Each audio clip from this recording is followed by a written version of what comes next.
Hello बच्चों, कैसे हैं आप? आई होप कि आप एकदम बढ़िया होंगे।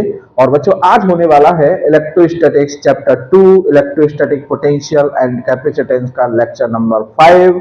और आज के लेक्चर में बच्चों हम पढ़ेंगे relation between electric field and potential. क्या पढ़ेंगे? Relation between electric field and potential. तो बच्चों, ये जो रिलेशन है, इस रिलेशन से पहले मैं आपको कुछ समझाना चाहता हूं। और वो क्या समझाना चाहता हूं बच्चों, कि अगर आप ऑब्जर्व करें, है ना, एक बार जब इलेक्ट्रोस्टैटिक्स हो जाए, या अभी काफी कुछ हो भी चुकी है। ये चैप्टर 2 चल रहा है, लास्ट चैप्टर है, इलेक्ट्रो 2 ही चैप्टर है। और लगभग 75% पोर्शन हो भी चुका है, क्योंकि अब एक टॉपिक है कैपेसिटेंस, वही बचा है। तो मेन मेन जो कॉन्सेप्ट है वो लगभग हमारी पूरी हो चुकी हैं। तो बच्चों, अगर आपने ऑब्जर्व किया हो तो इलेक्ट्रोस्टैटिक्स में, अगर मैं कहूं इलेक्ट्रोस्टैटिक्स एक मूवी है सपोज, तो मूवी में एक्टर्स होते हैं, है ना।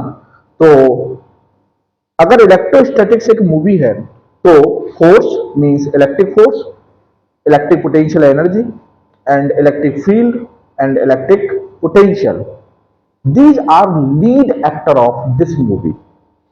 ये इस फिल्म के क्या है बच्चों? लीड एक्टर्स हैं, है ना। अभी तक आपने देखा होगा electric force, electric field, electric potential energy, electric potential, round and round, round and round electrostatics इन्हीं के इर्द गिर्द घूम रही है ना। तो बच्चों, बेसिकली हमारे पास इलेक्ट्रोस्टैटिक्स में 4 क्वांटिटीज हैं, है ना। अब मैं उनका आपको आज एक नए नजरिए से दिखाता हूं बच्चों। फोर्स और फील्ड, ये बात हम ऑलरेडी कर चुके हैं भाई। 2 चीजें हैं, इलेक्ट्रिक फोर्स और इलेक्ट्रिक फील्ड, है ना। जब हम इलेक्ट्रोस्टैटिक्स की स्टडी इलेक्ट्रिक फोर्स और इलेक्ट्रिक फील्ड की टर्म्स में करते हैं, that is called vector description of electrostatics. मतलब हम इलेक्ट्रोस्टैटिक्स को वेक्टर्स के टर्म्स में डिस्क्राइब कर रहे हैं।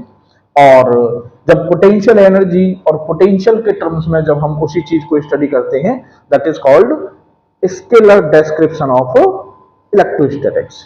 ठीक है। तो कहने का मतलब यह है कि बच्चों, इनमें से 2 quantity electric force and electric field vectors हैं, और 2 quantity electric potential energy and potential, ये 2 हमारी स्केलर्स हैं। ठीक है। उसके बाद अब बच्चों, फोर्स और पोटेंशियल एनर्जी 2 पार्टिकल, भाई फोर्स एटलीस्ट 2 पार्टिकल होने चाहिए, और पोटेंशियल एनर्जी में भी एटलीस्ट 2 पार्टिकल्स होने चाहिए। 2 से ज्यादा है चलेगा, लेकिन 2 से कम नहीं। मतलब सिंगल पार्टिकल के लिए ये कॉन्सेप्ट कोई मायने नहीं रखती है ना। तो फोर्स और पोटेंशियल एनर्जी, ये जो कॉन्सेप्ट हैं दोनों, ये क्या बताती है हमें? इंटरेक्शन बिटवीन 2 चार्जेस, है ना, how they interact to each other.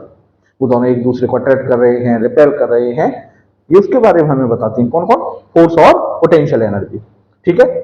जब फील्ड और पोटेंशियल की बात आती है, तो फील्ड और पोटेंशियल, फील्ड क्या बताता है कि इस चार्ज की वजह से इस पॉइंट पर कितना फील्ड है, इस चार्ज की वजह से इस पॉइंट पर कितना पोटेंशियल है, या इन चार्जेज की वजह से, मींस जहां ग्रुप ऑफ चार्जेज हो, कि इन ग्रुप ऑफ चार्जेज की वजह से इस पॉइंट पर कितना फील्ड है, या इन ग्रुप ऑफ चार्जेज की वजह से इस पॉइंट पर कितना पोटेंशियल है। तो कहने का मतलब ये इलेक्ट्रिक फील्ड और पोटेंशियल क्या है?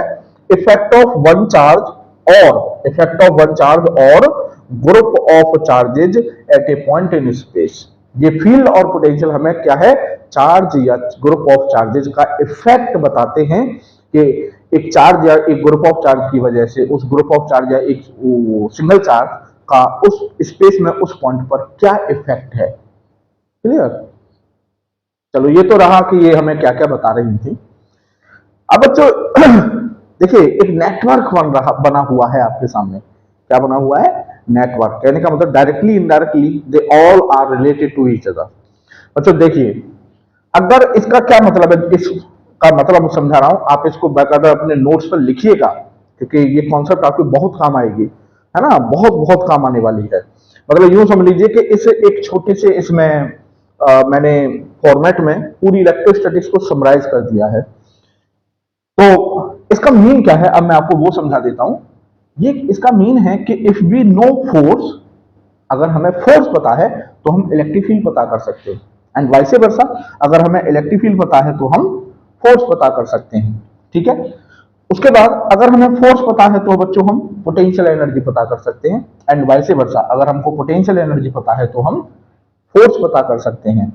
उसके बाद अगर बच्चों हमको पोटेंशियल एनर्जी पता है तो हम पोटेंशियल पता कर सकते हैं, और अगर हमको पोटेंशियल पता है तो पोटेंशियल एनर्जी पता कर सकते हैं। ठीक है, ये नेटवर्क हमें ये बता रहा है, तो ये सब एक दूसरे से रिलेटेड है। और अगर इनडायरेक्टली बात करें, सपोज करो किसी क्वेश्चन में हमें पोटेंशियल दिया हुआ है सपोज, है ना, और उसने पूछा बताओ फोर्स क्या है, तो कोई बात नहीं, पोटेंशियल से पोटेंशियल एनर्जी निकाल लो, पोटेंशियल एनर्जी से फोर्स निकाल लो, है ना, या पोटेंशियल से इलेक्ट्रिक फील्ड निकाल लो, इलेक्ट्रिक फील्ड से फोर्स निकाल लो, आया ना। ठीक है, तो जैसे अभी मैं कह रहा हूं कि अगर मेरे को फोर्स पता है तो मैं इलेक्ट्रिक फील्ड पता कर सकता हूं, तो आपको पता है कैसे पता करते हैं भाई, आपको पता है कि E इज इक्वल टू होता है आपका F अपॉन क्यू नॉट। ठीक है, अच्छा, अगर मेरे को F पता है तो मैं E पता कर लिया, मैंने F पता है मेरे को तो मैं E पता कर लूंगा, एंड वाइस वर्सा, अगर मेरे को E पता है तो F पता कैसे करूंगा, F is equal to Q naught into E। अगर मेरे को E पता है तो मैं F पता कर लूंगा। सही है साहब, ये हो गया E में और F में रिलेशन। अब आते हैं बच्चों F में और U में, तो आपको पता होगा कि F is equal to conservative force. ये कौन सा इलेक्ट्रिक फोर्स है, कंजर्वेटिव फोर्स है, और कंजर्वेटिव फोर्स और पोटेंशियल एनर्जी में बच्चों एक रिलेशन होता है, और वो रिलेशन वर्क एनर्जी पावर में हम 11th क्लास में पढ़ते हैं, और वो रिलेशन होता है F equal to minus D U over D R. Clear, means अगर पोटेंशियल एनर्जी को आर के रेस्पेक्ट में डिफरेंशिएट कर दिया जाए विद नेगेटिव साइन, ठीक है, तो वो हमें क्या दे देती है, फोर्स दे देती है। तो अगर मुझे पोटेंशियल एनर्जी पता है तो मैं क्या पता कर सकता हूं बच्चों, फोर्स पता कर सकता हूं, है ना। अब यहां से U इज इक्वल टू हो जाएगी बच्चों minus F dot D are, है ना, और ये R12 R2। मीन्स अगर मेरे को फोर्स पता है तो मैं क्या पता कर सकता हूं, पोटेंशियल एनर्जी पता कर सकता हूं, है ना। अब बच्चों क्या बचा, पोटेंशियल और पोटेंशियल एनर्जी। तो बच्चों आपको पता होगा डेल्टा वी, ये हमने डिफाइन भी किया है जब हमने पोटेंशियल लास्ट वीडियो अगर आपने देखी होंगी, नहीं देखेंगे तो देखिएगा, है ना, तो उसमें मैंने आपको बताया है कि डेल्टा वी क्या होता है, delta U upon Q not, change in potential energy per unit charge, है ना। तो मेरे को अगर पोटेंशियल एनर्जी पता है, पोटेंशियल एनर्जी में चेंज पता है, तो मैं पोटेंशियल डिफरेंस पता कर सकता हूं, है, और vice versa delta U equal to Q naught into delta V. अगर मेरे को डेल्टा वी पता है तो मैं potential, change in potential energy पता कर सकता हूं, है ना। तो बच्चों F से U, U से F, F से E, E से F, V से U, U से V, ये सब कर लिए। अब बचा कौन सा, आप देखिएगा, कोई बचा है, हाँ बचा है। अभी मेरे को ये नहीं पता कि अगर मेरे को पोटेंशियल गिवन हो तो मैं इलेक्ट्रिक फील्ड कैसे पता करूं, या मेरे को अगर इलेक्ट्रिक फील्ड गिवन हो तो मैं पोटेंशियल कैसे पता करूं। तो बच्चों आज का जो ये लेक्चर है ये इसी बात के ऊपर होगा कि अगर किसी सिचुएशन में मुझे पोटेंशियल गिवन है तो मैं उस पोटेंशियल से इलेक्ट्रिक फील्ड कैसे पता करूंगा, और अगर किसी सिचुएशन में मुझे इलेक्ट्रिक फील्ड गिवन है तो उस इलेक्ट्रिक फील्ड से मैं पोटेंशियल कैसे पता करूंगा।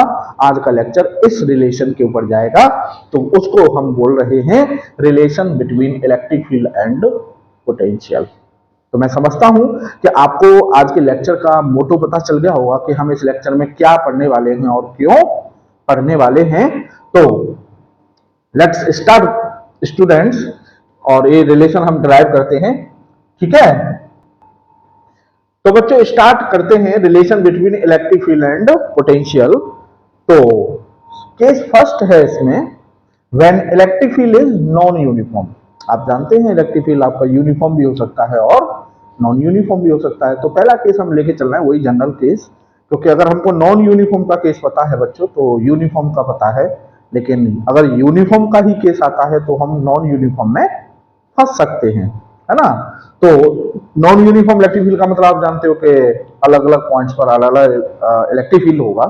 तो ये सपोज मैंने ऐसे ही एक चार्ज मान लिया है, सोर्स चार्ज, मतलब जिसका फील्ड है ना, ये वो चार्ज है जिसके फील्ड की बात कर रहे हैं, मतलब जिसका ये फील्ड है नॉन यूनिफॉर्म, ये वो चार्ज है, ठीक है।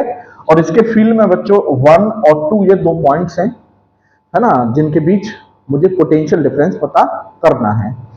अच्छा, यहाँ पॉइंट 1 पर कोई चार्ज प्लस क्यू रखा हुआ है, तो अब आप समझ गए होंगे भाई, जब ये पॉइंट पर रखा हुआ है तो ये जो Q है इस प्लस Q पर, सपोज ये प्लस Q है आपका, तो ये प्लस Q को रिपेल करेगा इधर 1 से 2 की तरफ, है ना, और कितना फोर्स लगाएगा, QE, बोलो है ना। तो सबसे पहली बात तो यही पता चली कि अगर ये इलेक्ट्रिक फील्ड में रखा होगा इस चार्ज के, तो इस चार्ज पर, स्मॉल q चार्ज पर एक फोर्स लगेगा QE, ठीक है, and E is variable, means non uniform. तो इस फोर्स की वजह से बच्चों ये जो चार्ज है ये 1 से 2 की तरफ मूव करना स्टार्ट कर देगा, ठीक है, 1 से 2 की तरफ मूव करना स्टार्ट कर देगा ड्यू टू इलेक्ट्रिक फोर्स, है ना, जो कि कंजर्वेटिव फोर्स है। तो अब हमको पता करना है कि इलेक्ट्रिक फोर्स ने 1 से 2 तक चार्ज को ले जाने में कितना वर्क किया। तो बच्चों क्योंकि नॉन यूनिफॉर्म इलेक्ट्रिक फील्ड है तो जो फोर्स है वो वेरिएबल है, और वेरिएबल फोर्स के केस में हम कैसे वर्क डन निकालते हैं, पहले एक स्मॉल डिस्प्लेसमेंट के लिए वर्क निकालते हैं। तो सपोज जो ये चार्ज है ये किसी टाइम पर, किसी अपनी यात्रा के दौरान जब ए 1 से 2 जा रहा था तो किसी टाइम पर ये कहाँ था, ए पर था, ये प्लस Q, है ना। तो जब ए पर था तो ए से बी तक जो डिस्प्लेसमेंट है वो है आपका बच्चों dr, very small, clear, infinity small है, आपको समझाने के लिए बड़ा बनाया जा रहा है। बाकी dr मतलब टेंस टू 0, इतना छोटा है, मतलब वो इतना छोटा है कि ए से बी तक हम फोर्स को क्या मान सकते हैं, कांस्टेंट मान सकते हैं, है ना। तो इस dr डिस्प्लेसमेंट के लिए इलेक्ट्रिक फोर्स कितना वर्क करेगा, इन्फिनिटी स्मॉल वर्क ही करेगा, बहुत कम वर्क करेगा। तो वो dw हो जाएगा बच्चों F डॉट dr, ठीक है। अब F की वैल्यू रख देंगे तो F की वैल्यू है हमारी QE और डॉट dr, ठीक है साहब। तो ये आ गया हमारा work done by electric force, clear. अब साहब जब वर्क डन हो रहा है बच्चों, मैंने जो आपको एक एक कॉन्सेप्ट बताई है, अगर आप वो अपने माइंड में अगर रखेंगे ना, सेट कर लेंगे ना, तो ये समझेगा कि फिजिक्स आपकी बल्ले बल्ले है ना। तो मैंने आपको एक कॉन्सेप्ट समझाई थी कि कहीं पर भी जो इलेक्ट्रोस्टैटिक्स के चैप्टर 2 का जो पहला चैप्टर है, इंट्रोडक्शन, मैंने आपको दिया है, वर्क क्या है, एनर्जी क्या है, दोनों में रिलेशन क्या है ना, ये सब जो आपको पता होगा, काफी अच्छी 1 घंटे से ऊपर की वीडियो थी वो, है ना। तो मैंने ये सारी चीजें इसलिए क्लियर की थी आपको। तो मैंने आपको उसमें एक बात बताई थी कि अगर कहीं पर भी वर्क हो रहा है तो डेफिनेटली एनर्जी में चेंज होगा। तो 1 से 2 जब ये चार्ज गया है तो उस पर वर्क हुआ है, तो कहने का मतलब उसकी पोटेंशियल एनर्जी में चेंज होगा, पोटेंशियल एनर्जी में चेंज होगा। अब आप सोच रहे होंगे कि सब काइनेटिक एनर्जी भी तो चेंज होगी, बिल्कुल आ रहा होगा क्वेश्चन, है ना। तो बच्चों काइनेटिक, ये चार्ज इस 1 से 2 इस तरह से जा रहा है कि उसकी काइनेटिक एनर्जी में कोई चेंज नहीं है, मींस जितनी स्पीड से यहां से चला था उसी स्पीड से आहिस्ता आहिस्ता, बहुत slowly without change in speed वो 1 से 2 जा रहा है। तो एक बच्चा बोला कि सर ऐसे कैसे चला जाएगा, उसमें तो फोर्स लगा हुआ है, फोर्स लगा हुआ है तो उसमें एक्सेलरेशन होगा, एक्सेलरेशन होगा तो फिर तो उसकी स्पीड चेंज हो रही होगी। वो भी सही सोच रहा है ना। तो वो कैसे जाएगा कि बच्चों इलेक्ट्रिक फोर्स लगा हुआ है इधर, तो हमको एक एक्सटर्नल फोर्स इधर लगाना पड़ेगा उतना ही जितना इलेक्ट्रिक फोर्स है, आर गेटिंग और नॉट, है ना। तो क्या होगा, नेट फोर्स पार्टिकल पर हो गया 0, नेट फोर्स पार्टिकल पर 0 हो जाएगा, तो वो इट मींस नेट फोर्स 0 है तो उसमें कोई एक्सीलरेशन नहीं होगा, और वो एक कांस्टेंट स्लोली एक कांस्टेंट स्पीड से 1 से 2 चलता रहेगा। आई होप आप समझ गए होंगे कि वो without change in kinetic energy 1 से 2 पहुंच कैसे रहा है ना। तो उस पर साइमल्टेनियसली 2 फोर्स लगे हुए हैं चार्ज पर, एक इलेक्ट्रिक फोर्स और दूसरा इलेक्ट्रिक फोर्स के अगेंस्ट एक एक्सटर्नल फोर्स है, उतना ही, ठीक है।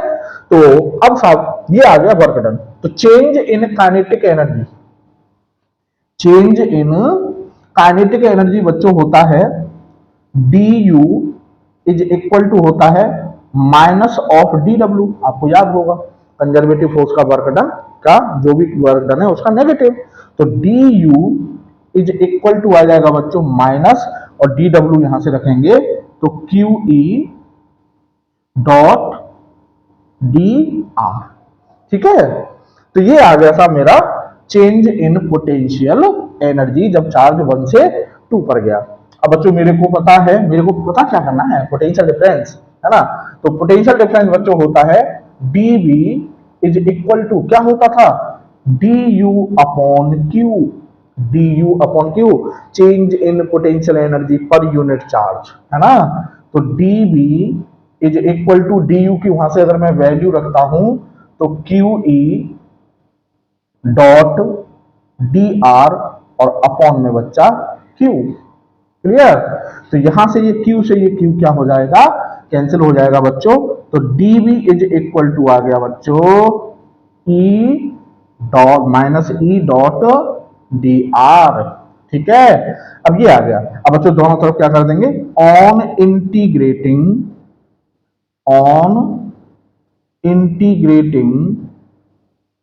Both sides, on integrating both sides, तो ये हो जाएगा इंटीग्रेशन डीवी।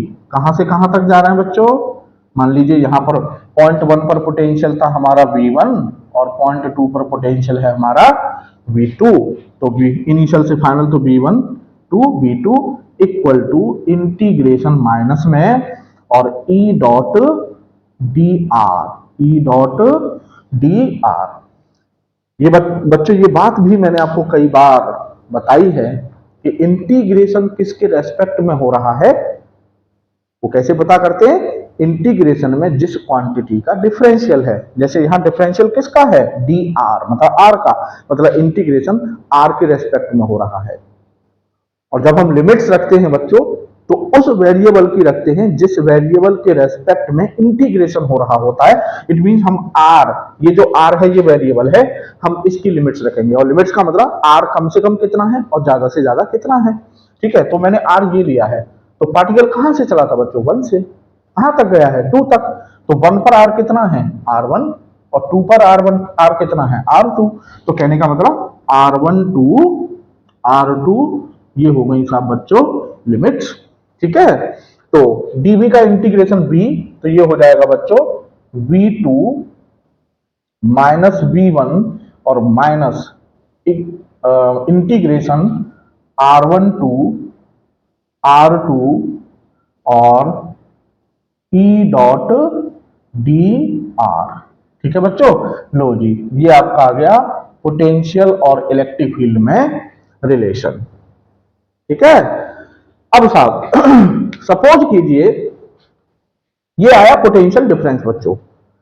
अब सपोज कीजिए हमको किसी एक पर्टिकुलर पॉइंट पर पोटेंशियल पता करना है। अगर हमें इलेक्ट्रिक फील्ड पता है और हमें एक पर्टिकुलर पॉइंट पर इलेक्ट्रिक फील्ड पता करना है, सॉरी पोटेंशियल पता करना है, तो ये बात भी कई बार आई है कि हम डिफरेंस जानते हो लेकिन हमें पर्टिकुलर पॉइंट पर वैल्यू पता करनी है, तो उसके लिए हमें एक पॉइंट को क्या मानना होता है बच्चों, रेफरेंस पॉइंट मानना होता है। और जनरली वो रेफरेंस पॉइंट हम जनरली, मतलब ऐसा कोई रूल नहीं है, बाकी रेफरेंस पॉइंट को हम कहीं भी मान सकते हैं, लेकिन अपनी सुविधा के लिए जिसे हम बोलते हैं फॉर आवर कन्वीनियंस, हम रेफरेंस पॉइंट को कहाँ मानते हैं, इन्फिनिटी पर। ठीक है, तो if we choose R1, if we choose R1 as the reference point,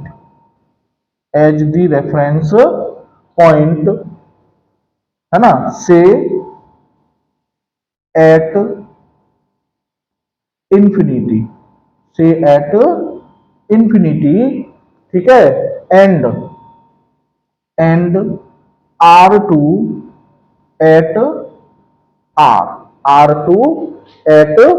R, then infinity पर पोटेंशियल 0 होता है, तो इनिशियल पोटेंशियल 0 हो गया और V2 हो गया सपोज V, तो V is equal to minus integration E dot D R और लिमिट्स इंफिनिटी टू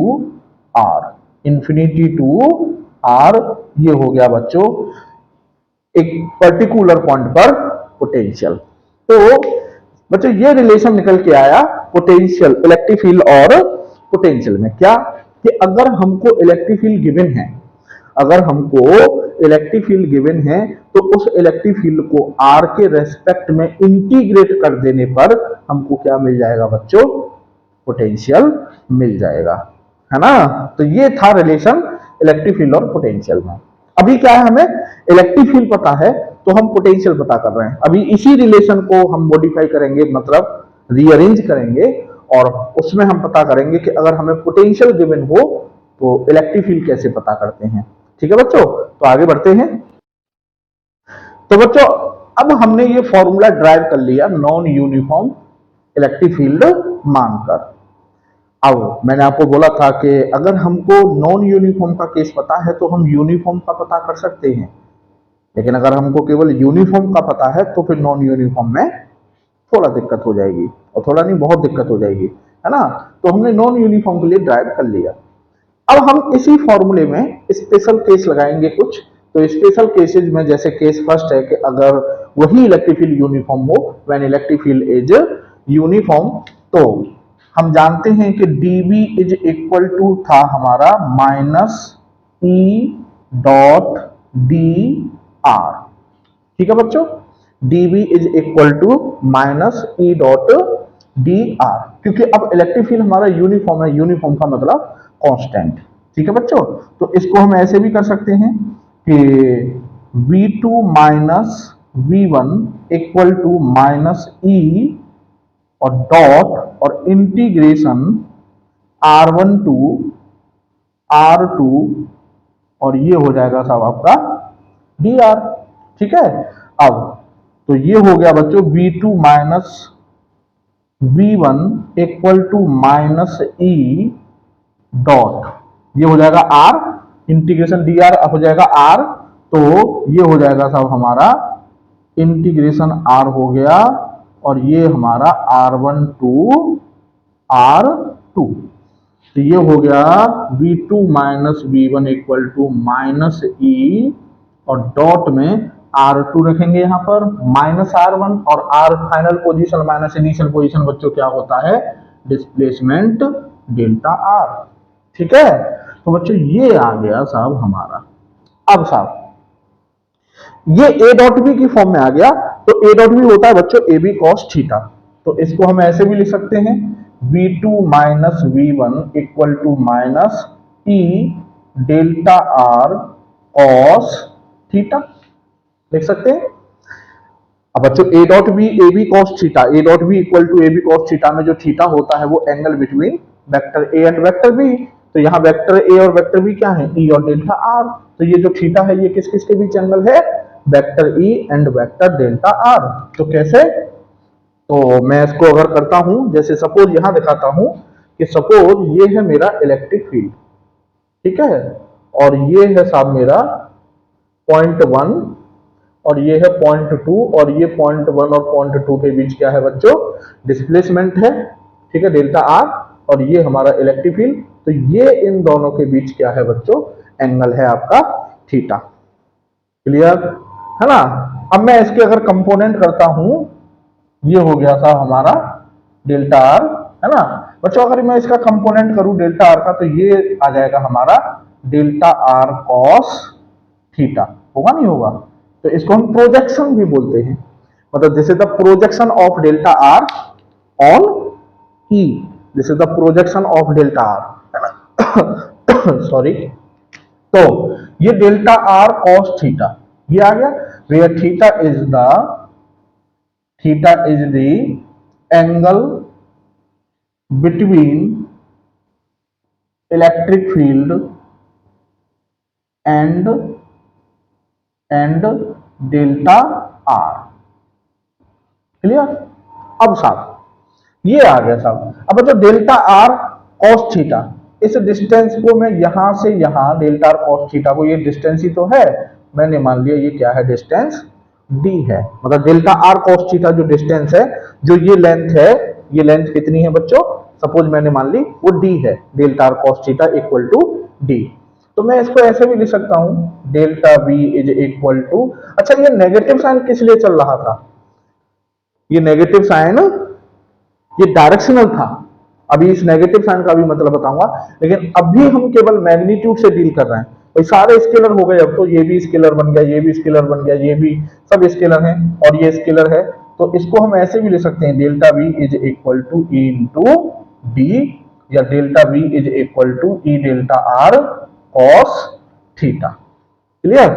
और आप इसको भी याद रख सकते हैं delta B is equal to E dot delta R. ठीक है बच्चों, तो अब डी क्या है बच्चों, इस डी को समझिए। ये डी है आपका डी फॉर धोखा। ये डी क्या है बच्चों, ये धोखा है, डी फॉर धोखा। और ये धोखा कैसे है कि ये जो अक्सर जब भी आप क्वेश्चन में सॉल्यूशन में गलती करेंगे ना, वो इस डी की वजह से करेंगे, आप डी गलत ले लेंगे। तो ये डी को ध्यान रखें, ये धोखा कैसे है, आप डी को याद रखें।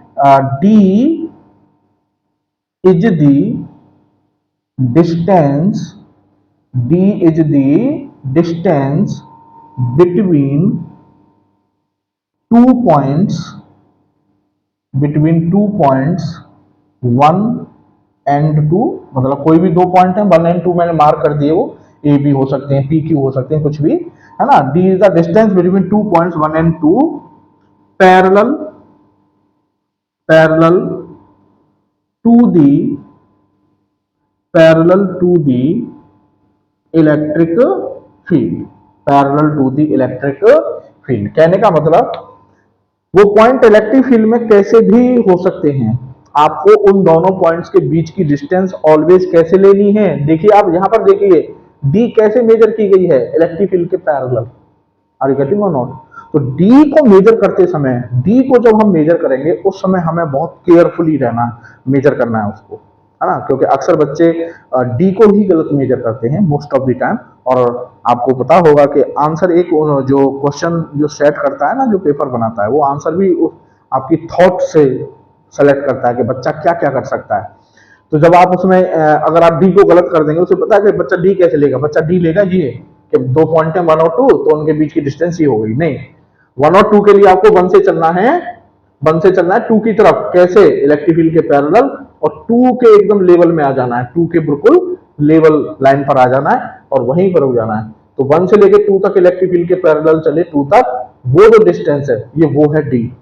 इसलिए मैं इस डी को बोल रहा हूं डी फॉर धोखा। कि जब भी आप धोखा खाएंगे किसकी वजह से खाएंगे, इस डी की वजह से खाएंगे, है ना। आप ये भी यूज कर सकते हैं ई डेल्टा आर कॉस थीटा, ये भी यूज कर सकते हैं। और अगर इसको यूज करने में दिक्कत हो रही है तो आप ये ज्यादा इजी है, मतलब इससे क्विक सॉल्यूशन होता है। क्लियर बच्चों? तो देखते हैं आगे। तो बच्चों ये जो आर है आपकी डी आर, इसको और समझ लो, ये भी आपका बड़ा काम करेगी, आपको परेशान कर सकती है कि आर क्या होता है, पोजीशन वेक्टर। और पोजीशन वेक्टर आप जानते हैं एक्स आई प्लस वाई जे प्लस जेड के, ठीक है, एक्स आई प्लस वाई जे प्लस जेड के। तो इसको अगर हम डिफ्रेंशिएट कर दें डी आर, तो ये हो जाएगा आपका डी एक्स आई plus D Y J cap plus D Z K cap. तो अगर कहीं पर डी आर रखना है तो हम उसको क्या रखेंगे, डी एक्स आई प्लस डी वाई जे प्लस डी जेड के, ठीक है ना। तो ये जैसे डी आर है ये आपको ये रखना है। क्लियर है? अब बच्चों तो ये था यूनिफॉर्म का केस। तो यूनिफॉर्म के लिए जनरली बच्चे ये वाला याद रखते हैं, delta V is equal to E into D. Clear है बच्चों? अब बच्चों यहां पर एक चीज और आपको क्लियर कर देता हूं मैं, अब मैं इसको रब कर देता हूं, और वो चीज आपको बड़ी ध्यान रखनी है, और वो चीज क्या है ये समझिए आप बच्चों। सपोज कीजिए कि ये एक आपका पॉइंट चार्ज है प्लस क्यू, और इस पॉइंट चार्ज के फील्ड में एक पॉइंट आपका ये ए, एक पॉइंट आपका ये बी, और एक पॉइंट है ये आपका सी, है ना। और ये जो डिस्टेंस है ए की, ये है आपकी सपोज r1, और पॉइंट बी की जो डिस्टेंस है चार्ज से वो है r2, और पॉइंट सी की जो डिस्टेंस है वो है सपोज r3। क्लियर? अब साहब यहां पर अगर सपोज करो पोटेंशियल है बी ए, यहां पोटेंशियल है वी बी, और यहां पोटेंशियल है बी सी, ठीक है। हम जानते हैं पॉइंट चार्ज के लिए पोटेंशियल का फॉर्मूला होता है K Q upon R, this implies V is inversely proportional to R, ठीक है। कहने का मतलब चार्ज से पॉइंट जितनी ज्यादा दूर होगा वहां पोटेंशियल उतना ही कम होगा, इनवर्स रिलेशन है। तो इनमें सबसे ज्यादा दूर कौन सा है, सी, मतलब सबसे ज्यादा आर सी के लिए है, इसका मतलब सबसे कम पोटेंशियल कहां पर होगा, सी पर, ठीक है। फिर उससे कम मीन्स उससे ज्यादा बी पर, और सबसे ज्यादा जिसके लिए सबसे आर जो है सबसे कम होगी, जिस पॉइंट की आर सबसे कम होगी चार्ज से, उस पॉइंट पर पोटेंशियल सबसे ज्यादा होगा। तो इसका मतलब सबसे ज्यादा पोटेंशियल किस पर होगा, ए पर। तो V A greater than V B greater than V C. ठीक है। अब ये बच्चों पॉजिटिव चार्ज है, और पॉजिटिव चार्ज के लिए इलेक्ट्रिक फील्ड रेडियली आउटवर्ड होता है। तो ये हो गया साहब हमारा इलेक्ट्रिक फील्ड। ठीक है। अब आप जरा ध्यान से देखिएगा, जब हम ए से चले बी पर, बी से चले सी पर, है ना, तो जब ए से बी, बी से सी जा रहे हैं, तो हम इलेक्ट्रिक फील्ड की डायरेक्शन में चल रहे हैं, चल रहे हैं, है ना, नहीं चल रहे, चल रहे हैं, है ना। तो जब ए से सी जा रहे हैं तो we travel in the direction of electric field, और जब हम ए से बी गए तो पोटेंशियल डिक्रीज हो गया, बी से सी गए तो और ज्यादा डिक्रीज हो गया, सी से डी जाएंगे तो और ज्यादा डिक्रीज हो जाएगा। मीन्स कंक्लूजन ये निकला कि if we move in the direction of electric field, potential decreases। ठीक है। जैसे जैसे हम इलेक्ट्रिक फील्ड की डायरेक्शन में मूव करते चले जाएंगे, पोटेंशियल डिक्रीज होता चला जाएगा। तो बच्चों ये जो बात है आपकी, ये बहुत काम आएगी कि in the direction of electric field, in the direction of electric field, potential decreases। in the direction of electric field, potential decreases। तो आपको ये याद जब इस वाले फॉर्मूले से, जब यूनिफॉर्म के केस में हम इलेक्ट्रिक फील्ड के लिए मतलब पोटेंशियल डिफरेंस के लिए फॉर्मूला क्वेश्चंस करेंगे, तो वहां पर हमको ये याद मतलब रखना है कि किस पॉइंट का पोटेंशियल ज्यादा है और किसका कम है। ज्यादा में से कम घटाएंगे तो ओबियस सी बात है पॉजिटिव आएगा, और जब कम में से ज्यादा घट रहा होगा तो वो आंसर कैसा आएगा हमारा बच्चों, नेगेटिव में आएगा। तो ये चीज हमको ध्यान रखनी है। अभी जब हम क्वेश्चंस करेंगे, इस पर एग्जांपल करेंगे, तो ये चीज वहां मैं और अच्छे से क्लियर करूंगा आपकी कि how to choose, how to select D, and how to know कि आंसर नेगेटिव में है या पॉजिटिव में है। ठीक है। तो बच्चों कुछ एग्जांपल लेता हूं मैं कॉन्सेप्ट को क्लियर करने के लिए। तो बच्चों ये क्वेश्चन है आपका, एक यूनिफॉर्म इलेक्ट्रिक फील्ड है 10 न्यूटन पर कूलम, और इस यूनिफॉर्म इलेक्ट्रिक फील्ड में ये 3 पॉइंट्स हैं ए बी सी। ठीक है। और इक्विलेटरल ट्रायंगल पर लिए हैं ये पॉइंट, मतलब सारी साइड से कितनी है, 2 मीटर। तो उसका क्वेश्चन है कि V A minus V B बताइए, मतलब ए और बी के पोटेंशियल्स में डिफरेंस। तो बच्चों सबसे पहले आपको ये पता करना है कि उन दोनों पॉइंट्स में से किसका पोटेंशियल ज्यादा है और किसका कम है। तो बच्चों इलेक्ट्रिक फील्ड किधर है आपका, प्लस एक्स में, इलेक्ट्रिक फील्ड किधर है, प्लस एक्स में। कहने का मतलब अगर मैं इस डायरेक्शन में चलता जाऊंगा तो पोटेंशियल डिक्रीज होता जाएगा, है ना। तो अगर मैं बी से चला सी की तरफ, तो बी से चला सी की तरफ, सी की तरफ, तो आप देखिए मैंने अभी आपको बताया था बी और ए की बात हो रही है, तो आपको ए के लेवल पर रुक जाना है, जहां ए स्ट्रेट पड़ रहा है लाइन पर, वहां पर आपको रुक जाना है। तो जब हम बी से ए की तरफ चल रहे हैं, जब हम बी से ए की तरफ चल रहे हैं, तो जाहिर सी बात है बी का पोटेंशियल ज्यादा होगा, ए का कम हो जाएगा, क्योंकि इन the direction of electric field potential decrease है। तो यहां ज्यादा होगा तो यहां पर कम हो जाएगा, तो ए का पोटेंशियल कम है और बी का ज्यादा है, पहली बात। तो ए का कम है, बी का ज्यादा है, तो यहां पे लिखेंगे since V B greater than V A, है ना, बी का पोटेंशियल ए से ज्यादा है, so V A minus V B comes out negative. पहली बात, V A minus V B कैसा आएगा बच्चों, नेगेटिव। तो V A minus V B is equal to minus E D. तो माइनस ई कितना है बच्चों, 10, तो 10 इंटू डी, डी इज धोखा, तो अब डी को समझना बच्चों, डी को कैसे लेना है हमें। तो बी हमें क्या करना है, 1 और 2 दो पॉइंट थे, मतलब ए और बी यहाँ 2 पॉइंट है, तो हमें एक पॉइंट से दूसरे पॉइंट की तरफ चलना है, कैसे, इलेक्ट्रिक फील्ड के पैरेलल। तो इलेक्ट्रिक फील्ड के पैरेलल चल रहा हूं मैं, इलेक्ट्रिक फील्ड के पैरेलल चल रहा हूं, और जो दूसरा पॉइंट है उसके लेवल पर आके मैं रुक गया। तो ये जो डिस्टेंस है बच्चों आप समझ गए होंगे, ये परपेंडिकुलर बाइसेक्टर है, ये टोटल 2 मीटर है, तो ये 1 मीटर और ये आपकी 1 मीटर तो ए और बी के बीच इलेक्ट्रिक फील्ड के पैरेलल जो डिस्टेंस है वो है 1 मीटर। तो आंसर आ गया बच्चों -10 वोल्ट, -10 वोल्ट। क्लियर। अब बच्चों जो दूसरा वाला है बी, वो है B B minus B C. तो B B minus B C, तो जब हम बी से सी की तरफ चलेंगे तो बी का पोटेंशियल ज्यादा होगा, और जैसे जैसे सी की तरफ चलते जाएंगे मतलब सी का कम हो जाएगा। मींस दूसरे वाले पार्ट में since V B greater than V C, V B greater than V C, ठीक है। तो इसका मतलब बड़े में से छोटा सब्ट्रैक्ट हो रहा है, तो it means V B minus V C comes out positive, ठीक है। So V B minus V C equal to E into D, है ना, ई इंटू डी। अब ई कितना है बच्चों 10, अब डी, तो जब बी से सी की तरफ चलेंगे तो इलेक्ट्रिक फील्ड के पैरेलल कितनी डिस्टेंस है वो 2 मीटर, ठीक है। तो यहां पर 2, तो बच्चों आंसर आ गया हमारा 20 वोल्ट। क्लियर। तो ये सिंपल क्वेश्चन था, है ना। आगे देखते हैं। तो बच्चों नेक्स्ट स्पेशल केस है आपका when E has a function like f1 xi cap plus f2 yj cap plus f3z k cap। Means अगर किसी क्वेश्चन में हमें electric field X Y Z के फंक्शन के फॉर्म में दिया हुआ है, जैसे मैंने साथ के साथ एक क्वेश्चन भी लिया है जिससे आपको कॉन्सेप्ट एकदम क्लियर हो जाए कि कहना क्या चाह रहे हैं सर।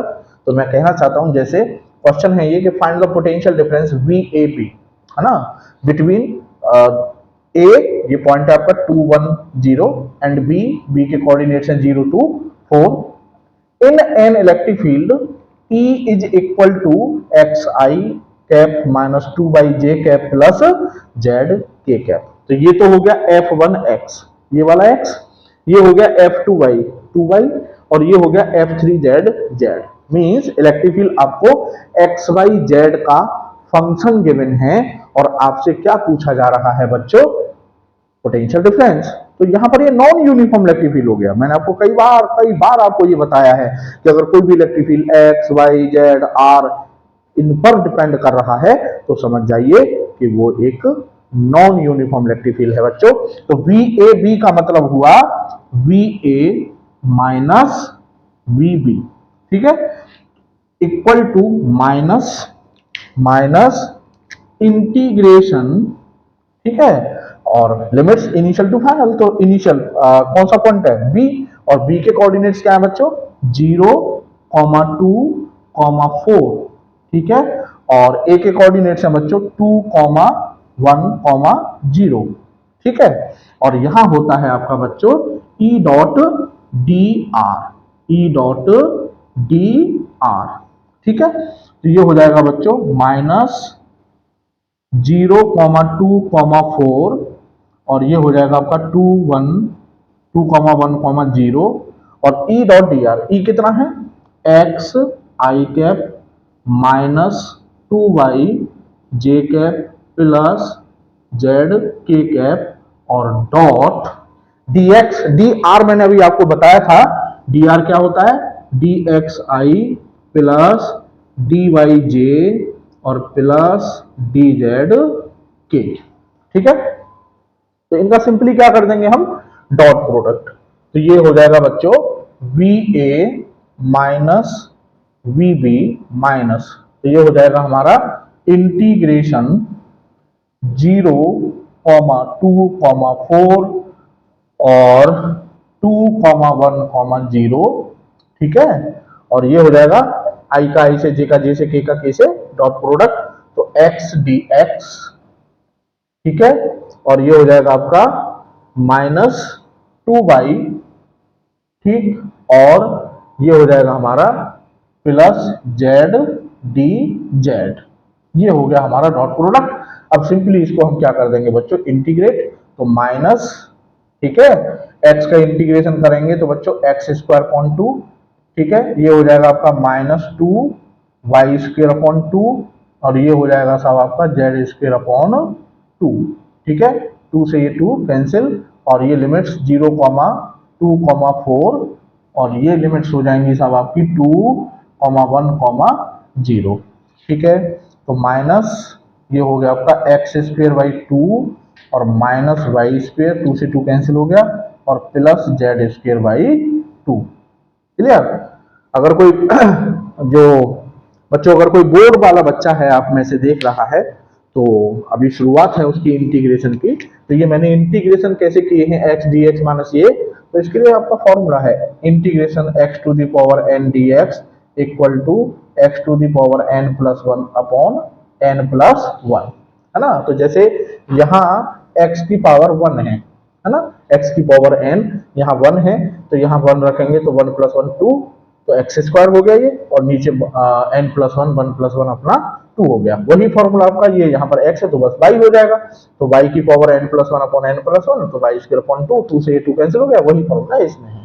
ठीक है, एक ही फॉर्मूला लगा है तीनों इंटीग्रेशन में। तो अब ये आपकी लिमिट्स 0,2,4 और ये आपका 2,1,0, बस ये अपर लिमिट, ये लोअर लिमिट। तो पहले अपर लिमिट रख देंगे माइनस, तो पहले एक्स की जगह रखा 2, तो 2 2 का स्क्वायर करेंगे 4, और 4 डिवाइड बाई 2 तो ये हो गया 2। ठीक है, माइनस वाई स्क्वायर करेंगे तो 1, 1 का स्क्वायर 1, फिर 0, तो ये हो जाएगा प्लस 0। ये तो हो गया अपर लिमिट रखने पर। फिर करते हैं माइनस लोअर लिमिट, तो अब लोअर लिमिट के रख दो पैरामीटर, एक्स की जगह 0 रखेंगे तो 0 हो जाएगा, फिर वाई की जगह 2 रखेंगे तो ये हो जाएगा आपका -4। ठीक है, प्लस ये हो जाएगा जेड स्क्वायर मतलब 16 और डिवाइड बाई 2। ठीक है, बस इसको सॉल्व कर लो अब, तो ये हो जाएगा आपका बच्चों 1, 2 माइनस 1, और माइनस ये हो जाएगा 8। ठीक है, 8 में से 4 गए तो 4, माइनस के 4, तो ये हो जाएगा आपका प्लस 3 वोल्ट। ये हो गया बच्चों इसका आंसर। ठीक है, तो मैं समझता हूं कि ये आपकी समझ में आ गया होगा। तो केस सेकंड था ये कि अगर आपको electric field X Y Z के रूप में, एक फंक्शन के रूप में दिया हुआ है, तो how to deal with that type of questions, तो ये अप्रोच है उनकी, सिंपल, कोई दिक्कत नहीं है। ठीक है बच्चों, मैं समझता हूं आपके समझ में आ गया होगा। और जो इनिशियल बच्चे हैं, मतलब जो जिनका शुरुआत है अभी 12th बोर्ड का, तो वो ये ना समझें कि ये उनके लेवल से ऊपर की बात है, उनके लेवल से ऊपर की बात नहीं है। अगर वो एक्चुअल में स्कूल लेवल पर इन चीजों को पढ़ाया नहीं जाता है, स्किप कर दिए, आपको वही चीजें सिखाई जाएंगी कि सिंपल सिंपल, जो आपको ऐसा लगे कि हाँ सब आपके समझ में आता जा रहा है ना। और जब आप एक साल बोर्ड के बाद जब जो 1-2 साल जो बिगाड़ते हैं ना, वो इन्हीं चीजों के लिए बिगाड़ते हैं आप। तो क्यों ना हम उसको स्कूल लेवल पर ही अपनी सारी चीजों को, क्योंकि ये सब है आपके लेवल की ही बातें भाई। एनसीआर जेई नीट में अब तो स्ट्रिक्टली ये है कि एनसीईआरटी से बाहर कुछ पूछा ही नहीं जाएगा। तो ये जब उन चीजों उन लेवल में आ रहे हैं, तो जाहिर सी बात है ये सारी बातें आपके एनसीईआरटी लेवल्स की ही हैं। ये अलग बात है कि उनको स्कूल लेवल पर हमें पढ़ाया नहीं जाता है। ठीक है, तो मैं आपको यही एडवाइस दूंगा कि आप इन चीजों को सीरियसली पढ़ें और अच्छे से समझने की कोशिश करें, जिससे कि आपको आने वाला 1-2 साल न बिगाड़ना पड़े। आप स्कूल के साथ ही, अपने एकेडमिक के साथ ही इस तरह की तैयारी करके चलें कि आपका एकेडमिक प्लस कंपटीशन दोनों दुरुस्त रहें। ठीक है बच्चों, तो आगे बढ़ते हैं। तो बच्चों, अब तक हम कर रहे थे कि हमको इलेक्ट्रिक फील्ड गिवन था, है ना, इलेक्ट्रिक फील्ड गिवन था और हमसे पोटेंशियल डिफरेंस पूछा जा रहा था कि कहीं पर वो इलेक्ट्रिक फील्ड यूनिफॉर्म था, कहीं पर वो इलेक्ट्रिक फील्ड नॉन यूनिफॉर्म था। ठीक है, तो अब तक क्या था, इलेक्ट्रिक फील्ड गिवन था और पोटेंशियल डिफरेंस पूछा जा रहा था। ठीक है बच्चों, अब थोड़ा सा प्रोसेस को हम उलटते हैं, पलटते हैं, है ना। अब क्या है कि हमको पोटेंशियल गिवन होगा, तो calculation of electric field from potential. तो हमको अगर पोटेंशियल गिवन है कहीं पर, तो अब हमको पता करना है उससे इलेक्ट्रिक फील्ड। ठीक है, तो बच्चों suppose electric field E is equal to, vector है तो उसको कंपोनेंट की फॉर्म में लिखेंगे, तो EXI प्लस EYJ, ठीक है, और प्लस EZ K। ठीक है, अच्छा DR इज इक्वल टू था हमारा DXI plus DYJ plus DZK। अब DB इज इक्वल टू था माइनस E डॉट DR। ठीक है, था नहीं था, था। तो DB इज इक्वल टू हो जाएगा बच्चों E की EXI ठीक है ना, प्लस ई वाई जे प्लस ई जेड के और डॉट डी एक्स आई प्लस डी वाई जे प्लस डी जेड के, देख सकते हैं सिंपल। अब इन दोनों का डॉट प्रोडक्ट कर देंगे, आई का आई से जे का जे से, तो ये हो जाएगा आपका D B is equal to minus E X D X minus E Y D Y minus E Z D Z, ठीक है। डॉट प्रोडक्ट कर दिया, आई का आई से जे का जे से के का के से, ये हो गया साहब। अब बच्चों differentiating,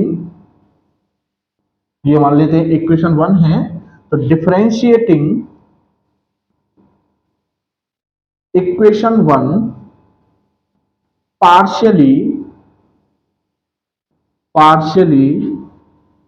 with respect to X. मैं समझ रहा हूं, आप सोच रहे होंगे कि ये क्या बोले जा रहे हैं सर, पार्शियली हमारी तो कुछ समझ में नहीं आ रहा। टेंशन मत लीजिए, मैं बताऊंगा आपको क्या मतलब है इसका। बच्चों पार्शियल डिफरेंशिएशन का मतलब होता है कि सपोज कीजिए कि एक फंक्शन है, अभी तक अगर आपने बेसिक सीखा है ना, तो आपने क्या देखा होगा कि या तो कोई फंक्शन x का है या y का है, जैसे 4x स्क्वेयर, सपोज एक फंक्शन दे रखा है आपको y इजिकल टू, या y इजिकल टू आपको दे रखा है ऐसे 3x square plus x suppose, है ना। तो अभी तक क्या था, आपने सिंगल वेरिएबल फंक्शन पढ़े हैं कि या तो वो x का फंक्शन है या y का फंक्शन है या फिर z पर डिपेंड कर रहा है। मतलब कोई दो वेरिएबल होते हैं ना, डिपेंडेंट एंड इंडिपेंडेंट। तो अभी तक आपने आपके सामने इस तरह का कॉम्बिनेशन आया होगा कि एक डिपेंडेंट वेरिएबल है और वो एक इंडिपेंडेंट वेरिएबल पर डिपेंड कर रहा है, एक जैसे, है ना। अब क्या है बच्चों, पार्शियल, वहां उस केस में जब सिंगल वेरिएबल फंक्शन होता है तो उस केस में हम यूज करते हैं डिफरेंशिएशन। लेकिन अगर फंक्शन इस तरह से हो, suppose z equal to 3x square Y plus 5x Y square, suppose ऐसे फंक्शन दे, मतलब वो x का z x पर भी डिपेंड कर रहा है और y पर भी डिपेंड कर रहा है। तो अब यहां पर जब हमको डिफरेंशिएशन के लिए बोला जाएगा बच्चों, तो अब हम क्या करते हैं कि एक बार जब हम x के रेस्पेक्ट में करेंगे, सपोज मैं x के रेस्पेक्ट में कर रहा हूं, तो मैं y को कांस्टेंट मान लेता हूं, है ना। और जब मैं y के रेस्पेक्ट में करूंगा तो x को कांस्टेंट मान लेता हूं। तो दैट टाइप ऑफ डिफरेंशिएशन, मान लीजिए मैं इसको x के रेस्पेक्ट में डिफरेंशिएट करूंगा, तो सबसे पहली बात पार्शियल डिफरेंशिएशन का सिंबल होता है ये इस तरह से, इसे बोलते हैं डेल, है ना। तो del z over del x, तो जैसे हम कहते थे डिफरेंशिएशन होता है dz ओवर dx, तो पार्शियल डिफरेंशिएशन का सिंबल क्या है, डेल। तो del z over del x, तो del z over del x है ना, तो इसका मतलब x के रेस्पेक्ट में डिफरेंशिएशन किया जा रहा है और x के अलावा जितने वेरिएबल हैं उनको हम कांस्टेंट एज्यूम करेंगे। तो अब यहां पर ये y और ये 3 हमारे क्या हो गए, कांस्टेंट। तो ये तो 3y तो बाहर आ जाएगा, x स्क्वायर को डिफरेंशिएट करना है तो वो हो जाएगा 2x, ठीक है। अब साहब प्लस अगेन यह x के रेस्पेक्ट में हो रहा है तो 5 और y स्क्वायर क्या हो जाएंगे, कांस्टेंट, और x का x के रेस्पेक्ट में डिफरेंशिएशन 1, तो ये आ जाएगा बच्चों 6xy और प्लस 5y स्क्वायर। ये इस फंक्शन का x के रेस्पेक्ट में पार्शियल डिफरेंशिएशन आ गया। हाँ, अब अगर सपोज करो मैं इसी को y के रेस्पेक्ट में डिफरेंशिएट करूं, मतलब del z over del y, तो समझिए जब मैं y के रेस्पेक्ट में डिफरेंशिएट कर रहा हूं तो जो y के अलावा वेरिएबल है, मींस यहां पर वो x है, तो मैं x को क्या मानूंगा बच्चों, कांस्टेंट। तो 3x स्क्वायर हो गया मेरा कांस्टेंट और y का y के रेस्पेक्ट में 1, ठीक है, प्लस 5x हो गया मेरा कांस्टेंट और y स्क्वायर का हो जाएगा 2y। तो बच्चों ये हो जाएगा हमारा 3x स्क्वायर प्लस 10xy। मैं समझता हूं कि पार्शियल डिफरेंशिएशन की कॉन्सेप्ट आपकी क्लियर हो गई होगी कि जिस नंबर ऑफ वेरिएबल होते हैं उसमें एक से ज्यादा वेरिएबल होते हैं और पहले एक के रेस्पेक्ट में डिफरेंशिएशन करेंगे, बाकी को कांस्टेंट रखेंगे, फिर दूसरे के रेस्पेक्ट में डिफरेंशिएशन करेंगे, बाकी दो को कांस्टेंट रखेंगे, and so on. This is called partial differentiation. ठीक है, तो मैं समझता हूं कि ये पार्शियल डिफरेंशिएशन भी आपका डाउट क्लियर हुआ होगा कि ये पार्शियल डिफरेंशिएशन क्या है। तो मैं कह रहा हूं अब कि इक्वेशन वन को एक्स के रेस्पेक्ट में पार्शियली डिफरेंशिएट करना है। एक्स के रेस्पेक्ट में मतलब वाई जेड हमारे क्या हो गए, कांस्टेंट। तो बच्चों जब हम वाई जेड इनको जब डिफरेंशिएट करेंगे एक्स के रेस्पेक्ट में, तो ये तो कांस्टेंट हो गए ना मेरे भाई, ये कांस्टेंट हो गया, ये कांस्टेंट हो गया, और कांस्टेंट को जब डिफरेंशिएट किया जाता है तो वो जीरो आता है। तो जब मैं इसको डिफरेंशिएट करूंगा एक्स के रेस्पेक्ट में, तो del V over del X equal to आ जाएगा मेरा माइनस ई एक्स, क्योंकि x का x के रेस्पेक्ट में 1 हो जाएगा, और ये हमारे कांस्टेंट हो गए। जब हम x के रेस्पेक्ट में कर रहे हैं तो y और z कांस्टेंट हो गए, और कांस्टेंट को जब हम डिफरेंशिएट करते हैं तो वो जीरो होता है, तो ये बाकी जीरो हो जाएंगे। तो ये आ गया बच्चों मेरा ई एक्स इक्वल टू आ गया मेरा minus del B over del X. ठीक है, अब सिमिलरली जब मैं y के रेस्पेक्ट में पार्शियली डिफरेंशिएट करूंगा तो ये कांस्टेंट और ये कांस्टेंट, तो ये जीरो हो जाएगा, ये जीरो हो जाएगा, क्या बचेगा माइनस ई वाई। तो E Y is equal to आ जाएगा बच्चों minus del V over del Y. ठीक है, सिमिलरली जब मैं z के रेस्पेक्ट में पार्शियली डिफरेंशिएट करूंगा तो ई जेड इक्वल टू आ जाएगा minus del V over del Z. ठीक है, तो ये ई एक्स ई वाई और ई जेड का की वैल्यूज आ गई, तो मैं यहां पर पुट कर सकता हूं। तो बच्चों इलेक्ट्रिक फील्ड हो जाएगा मेरा ई एक्स की जगह क्या रख दूंगा मैं, minus del B over del X, है ना। तो minus del B over del X I cap minus del B over del Y J cap minus del B over del Z K cap. ये आ गया था मेरा इलेक्ट्रिक फील्ड। क्लियर। तो कहने का मतलब पोटेंशियल को अब आप ऐसे समझिएगा, ये तो मैंने आपको जनरल बता दिया है, मतलब पोटेंशियल ये कब के लिए है, ये चीज कब के लिए है, जब potential is the function of X Y Z, तीनों का फंक्शन है, तब आप क्या करेंगे, इस पोटेंशियल को पहले एक्स के रेस्पेक्ट में डिफरेंशिएट करेंगे और बाकी सबको कांस्टेंट मानेंगे, तो वो आ जाएगा आपका del V over del X. फिर y के रेस्पेक्ट में डिफरेंशिएट करेंगे x और z को कांस्टेंट मानकर, फिर z को डिफरेंशिएट z के रेस्पेक्ट में डिफरेंशिएट करेंगे x और y को कांस्टेंट मानकर।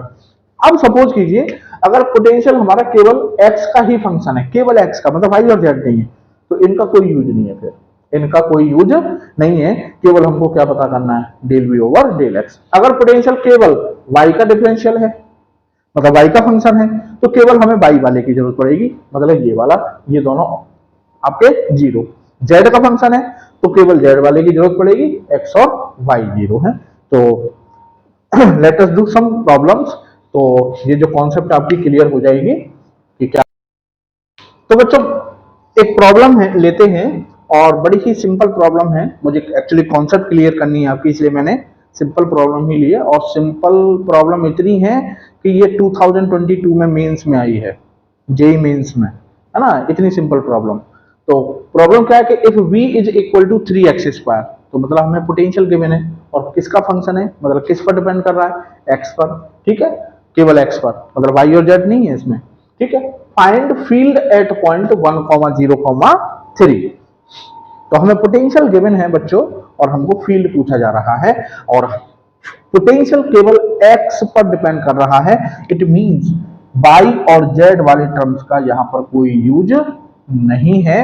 तो जो E होगा हमारा, E will be equal to होगा minus del B over del X I cap, simple. ठीक है, कहने का मतलब जो v गिवन है उसको x के रेस्पेक्ट में डिफरेंशिएट कर देते हैं, तो minus del over del x, और v हमको गिवन है कितना बच्चों, 3x स्क्वायर, और ये आपका आई कैप। ठीक है, तो माइनस, अब इसको माइनस 3 कॉन्स्टेंट बाहर आ जाएगा, एक्स स्क्वायर को डिफरेंशिएट करेंगे तो कितना हो जाएगा बच्चों, 2x, है ना। एक्स स्क्वायर को डिफरेंशिएट करेंगे तो कैसे, d ओवर dx, ये फॉर्मूला होता है आपका x की पावर n, तो ये होता है n x की पावर n माइनस 1, और यहाँ n कितना है बच्चों, 2, तो n की जगह मैंने यहाँ लिखा 2 और x की पावर 2 माइनस 1, तो ये हो गया बच्चों 2x, है ना। तो ये आ गया बच्चों हमारा -6xi कैप।